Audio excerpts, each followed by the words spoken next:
हिरिम्बा बाथौ थानसालिनि सनाथि मायथाइ खुंनो थाखाय साखाफारा सिनाखना बियाब बाथौ गौथुमा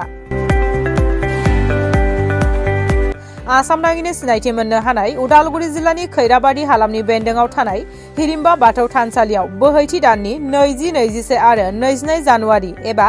मागो दाननि 5, 6 आरो 7 खालाराव सनाथि मायथाइ खुंनो थाखाय साखाफारा बे हाबाफारिजों लोब्बा लाखिनानै दिनै सिनाखना बियाब बाथौ गौथुम आफादा सनाथि मायथाइनि गाहाय हाबाफारिनि सायाव खौरां मेल खुंदों। मावफुं आफादनि आफादगिरि लोमस्राव दैमारि बिथाङा खौरां मेलनि गेजेरजों खावलायहरोदि बे सनाथि मायथाइयाव गासैबो बाथौ सिबियारि बिथांमोनखौ बाहागो लानो थाखाय खावलायदों। बे हिरिम्बा बाथौ थानसालिनि सनाथि मायथाइ फालिथायनि गेवलां मेलाव बेखेवगिरि महरै बाहागो लागोन बिटिआरनि गाहाय मावफुं सोद्रोमा प्रमद बर' आरो गाहाय आलासि महरै बाहागो लागोन दुलाराय बाथौ गौथुमनि गोथारि काशीनाथ स्वर्गियारि आरो आसाम आयेन आफादनि बुंथिगिरि बिश्वजित दैमारि, आसाम सोरखारनि केबिनेट मन्त्रि नन्दिता गालसा, बर' थुनलाइ आफादनि गाहाय नेहाथारि प्रशान्त बर'जों लोगोसे बर'नि गोबां दैदेनगिरि मेलेमजिबि आरो बाथौ सिबियारि बिथांमोना बाहागो लागोन होननानै फोरमायदों हिरिम्बा बाथौ थानसालिनि सनाथि मायथाइनि मावफुं आफादा।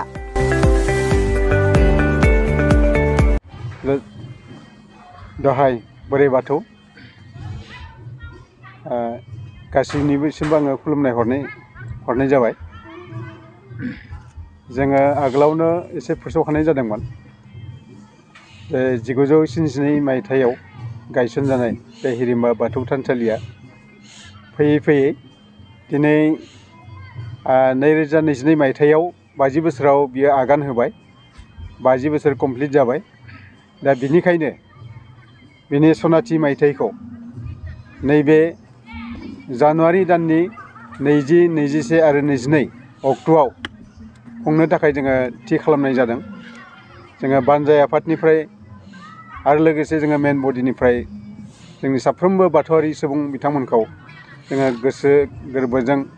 गुरै जों खावलायहरबाय जे बे सनाथि मायथाइयाव हिरिम्बा बाथौ थानसालिनि सनाथि मायथाइयाव लैहोर लैहोर फैनानै बेयाव हेफाजाब होफैनांगौ, जों बेखौ गुरै खावलायहरनाय थाबाय। जों बेखौबो फोरमायनानै गोजोननाय मोन्दों। बे हिरिम्बा बाथौ थानसालिनि सनाथि मायथाइयाव बेयाव जोङो बाथौ धोरोमनि दर्शननि सायाव सावरायनाय जागोन आरो लोगोसे बिश्वनि बुहुमनि गोजोननि थाखाय जोङो मास प्रे खालामनाय जागोन, बेयाव आर'ज गाबनाय जागोन। दा बेफोर हाबाफारिखौ लानाय जादों। आरो लोगोसेबाव जोङो बेयाव बेजों लोब्बा लाखिनानै जोंनि बे बृहत्तर ओनसोल, जोंनि खैराबारि हालाम, जोंनि सिनाखना हालाम, बे ओनसोलाव जाहाथे जोङो शिक्षाखौ मोजां रोखोमनि फेहेरनो हायो, बारायनो हायो, बिनि थाखाय नैबे हिरिम्बा बाथौ थानसालिनि सनाथि मायथाइ खुंनायजों लोगोसे जोङो मोनसे शिक्षानि सोलोंथाइनि सायावबो सावरायमेल बेयाव लानाय जादों। आरो बे सावरायमेलाव नुजाथिफैगोन बुंथिगिरि हिसाबै जोंनि बिटिसिनि नेहाथारि, बिटिसि सरकारनि नेहाथारि मानगोनां बिथां नरेन चन्द्र बसुमतारी बिथाङा सफैगोन। आरो गुवाहाटी मुलुगसोलोंसालिनिफ्राय मानगोनां डक्टर अबनि कुमार भागवती बिथाङा सफैगोन। आरो लोगोसे प्रफेसर जोंहा भुपेन नार्जारी बिथाङा बेयाव बाहागो लाफैगोन। ओंखायनो बे ओंथिगोनां मेहेरगोनां बे हिरिम्बा बाथौ थानसालिनि सनाथि मायथाइ खुंथायाव आरोबाव जोङो जि सावरायनो लादों जे बाथौनि दर्शननि सायाव, आरो बेयाव जोंनि गाहायै डक्टर मंगल सिं हाज'वारी पद्मश्री बान्था मोनगिरि बिथाङा बेयाव बाहागो लाफैगोन। आरो लोगोसे डक्टर दिनुनाथ बसुमतारी बिथाङाबो बाहागो लाफैगोन। डक्टर नरेश्वर नार्जारी उदालगुरि कलेजनिफ्राय बिथाङाबो बे हाबाफारियाव बाहागो लाफैगोन। ओंखायनो जोंनि बे हाबाफारिया जोबोर मेहेरगोनां जागोन। जोंनि बाथौ धोरोमनि दर्शन आरो लोगोसे जोंनि शिक्षानि फेहेरनाय आरो लोगोसे बिश्व शान्तिनि थाखाय जोङो बेयाव सुबुं जा प्रे खालामनाय जागोन, आर'ज खालामनाय जागोन शान्तिनि थाखाय, गोजोननि थाखाय। दा बेखिनि हाबाफारिखौ जोङो लादों। आरो जोबनाय बे सान गेवलां मेलाव बे हाबाफारियाव जोंनि बे गेवलां मेलखौ बेखौनो होफैगोन बिटिआरनि मानगोनां माने चिफ एग्जिकिउटिभ मेम्बार प्रमद बर' बिथाङा बेखेवनानै होफैगोन आरो बेयाव आलासि हिसाबै नुजाथि फैबावगोन जोंनि मानगोनां आसाम बिधान सभानि स्पिकार बुंथिगिरि बिस्वजित दैमारिया बिथाङाबो बेयाव बाहागो लाफैगोन आसामनि मानगोनां मन्त्रि मुस्रिमा नन्दिता गारलुसा बिथाङाबो बेयाव माने बाहागो लाफैगोन आरो लोगोसे बाथौ धोरोमनि जोंनि गासैबो दैदेनगिरिफ्रा बेयाव जोङो बिथांमोनखौ हांख्रायनाय जादों आरो बिथांमोनाबो फैनानै बेयाव माने बाहागो लाफैगोन दा बे सनाथि मायथाइजों जों लोब्बा लाखिनानै जों आरोबाव मोनसे एरेन्जमेन्ट खालामबावनाय जादों जाहाथे बे गथै बुस्थुआ हिस्ट'रिकेलि जाहा माने थायो बेनिखायनो सुबिनिर दिहुननायजों लोगोसे जोंनि बाथौ भबिसत फैबाय थानाय सात्र साथ्रिफ्रा बाथौनि सायाव जाहाथे रिसार्च खालामनो हायो बिनिखाय जोङो थांनाय 2019 मायथाइनिफ्राय बाथौनि गुदि खिथा होननाय गांसे माने बाथौनि जारिमिन आरो बेनि दर्शन आरो लोगोसे बाथौनि जिथु टिचिं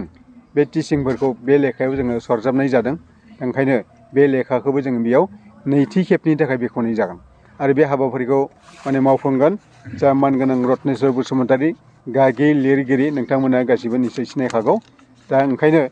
जोङो गथै आसामनि जोंनि बाथौआरि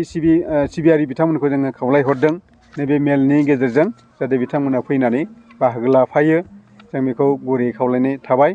दा जोङो मोनसेल' फोरमायनो सानदों जायफ्रा बाहागो लाफैगोन बेयाव बिथांमोना जाहाथे गावबा गावनि मुं आरो एड्रेसखौ आगोलावनो जोंनि कमिटिनो बानजाय आफादनो माने जनायहरो मिथिहरो बिनि थाखाय जोङो गुरै खावलायहरनाय थाबाय जोङो थाहोनाय आरो जाहोनायाव जोङो दायित्व लागोन नाथाय थांलाय फैलायनि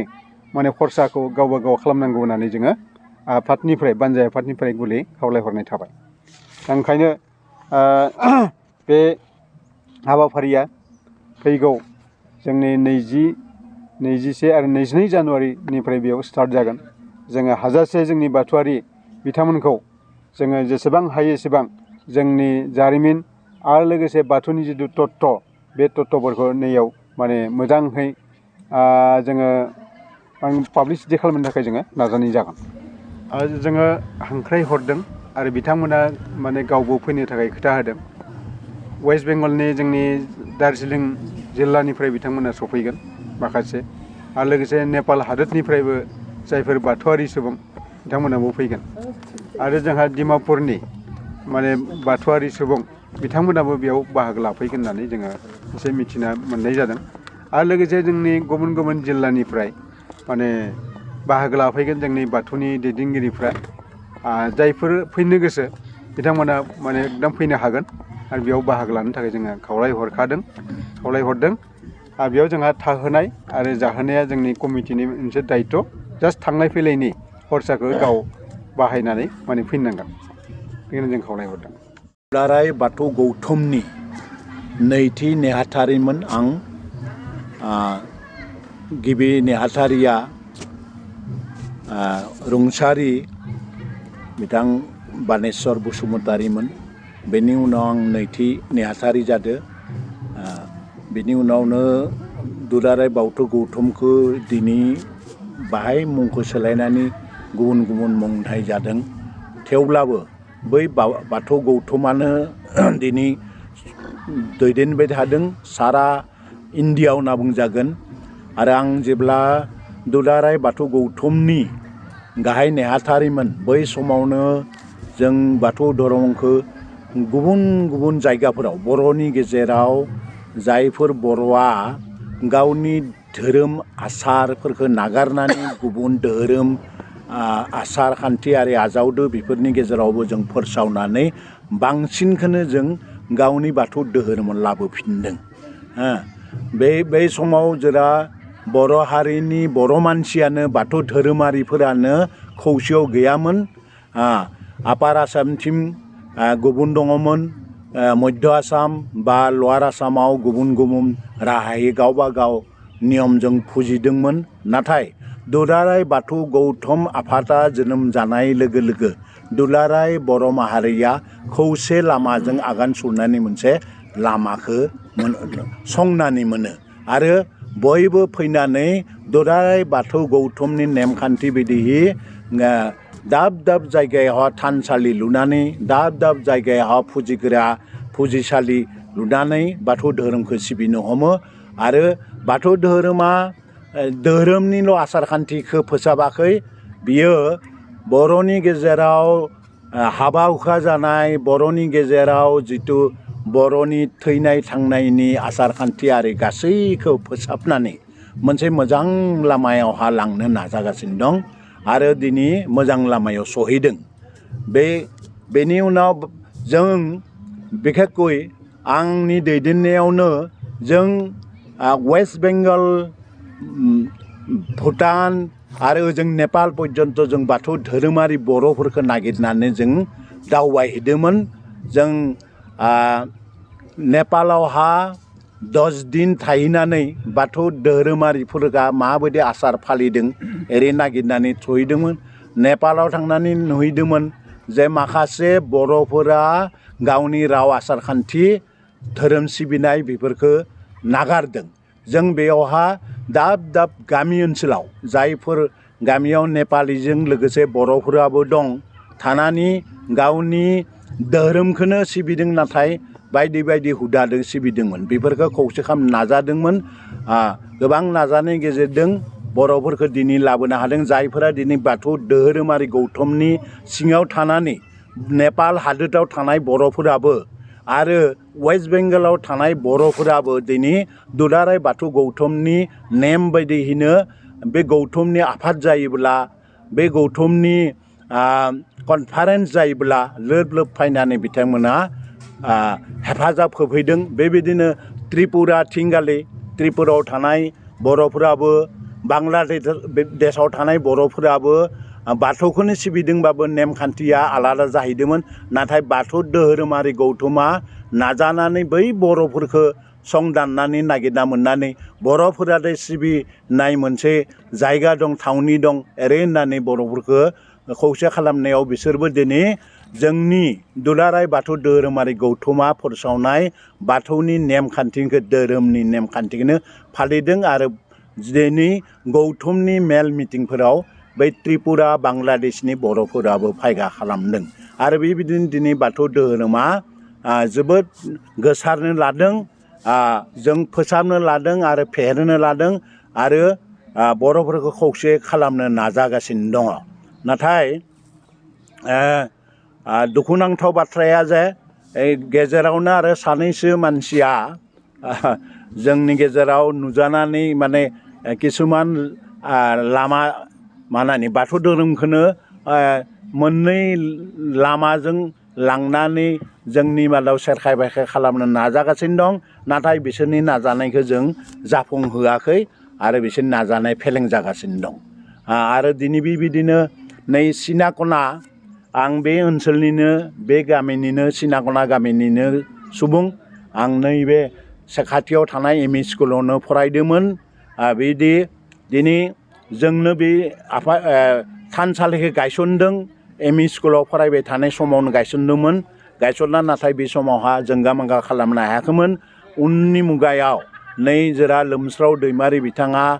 बड'लेण्डनि जितिया EM जाबाय बेयावहा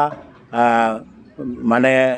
सरकारि अनसुंथाइ होनानै बे थानसालिखौ फोसाबो आरो दिनै जोबोद जौगानानै बे थानसालि दिनै माने बयनिबो बाथौ धोरोमारि बर'फोरनि गेजेरावल' नङा दिनै गुबुन गुबुन माहारि गुबुन हिन्दु धोरोमनि गुबुन माहारिनि हिन्दु धोरोम मुसलमान धोरोमफोरनि सुबुंफोरनि सायावबो गोहोम खोख्लैदों जायनि थाखाय सानफ्रोमबो नैबे थानसालियावहा गुबुन धोरोमनि सुबुंफोराबो बे थानसालियाव नायनो थाखाय बेनि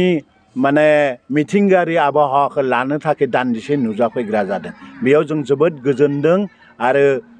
अराय बे जेन मोनसे टुरिजिमनि प्लेस जायो जों बोरसा खालामदों आरो दिनै बोरसा खालामनानै बेयाव दिनै 50 बोसोरिया 50 बोसोर माने बेयाव माने गल्डेन जुबुलि जादों आरो बे जुबुलिखौ दिनै बे आफादा खुंनो लादों बेयाव बानजाय आफादा खुंनो लादों बे बानजाय आफादाव दिनै बानजाय आफादनि बिबानगिरि जाबाय जोंनि कालाइगाव समस्तिनि 65 कालाइगाव समस्तिनि MLA दुर्गादास बर' आरो बेयाव वर्किं प्रेसिडेन्ट बिथां एक्स EM लोमस्राव दैमारि बिथांमोना नाजानानै नैबे आफादखौ जाफुंहोनो थाखाय नाजागासिनो दं बिथांमोना आरो बेयावहा आङो सासे बाथौ धोरोमनि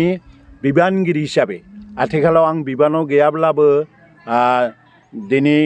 धोरोमखौ गारनो हाया जों जोनोम मोननायनिफ्रायनो बेखौ न' सिबिबोदोंमोन गोदौ बेनिखाय बिथांमोननि नाजानायखौ बेहाय जोंनि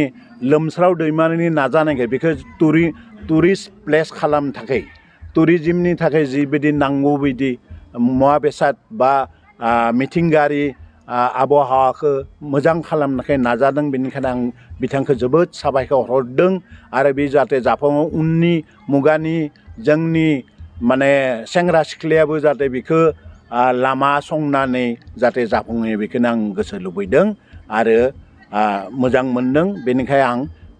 गासै रायजो राजानो बाथौ धोरोमारि आरो गुबुन धोरोमारिबो गासै रायजो राजानो बाथौ धोरोमनि जानानै साबायखर बावहरदों गोजोन्थों।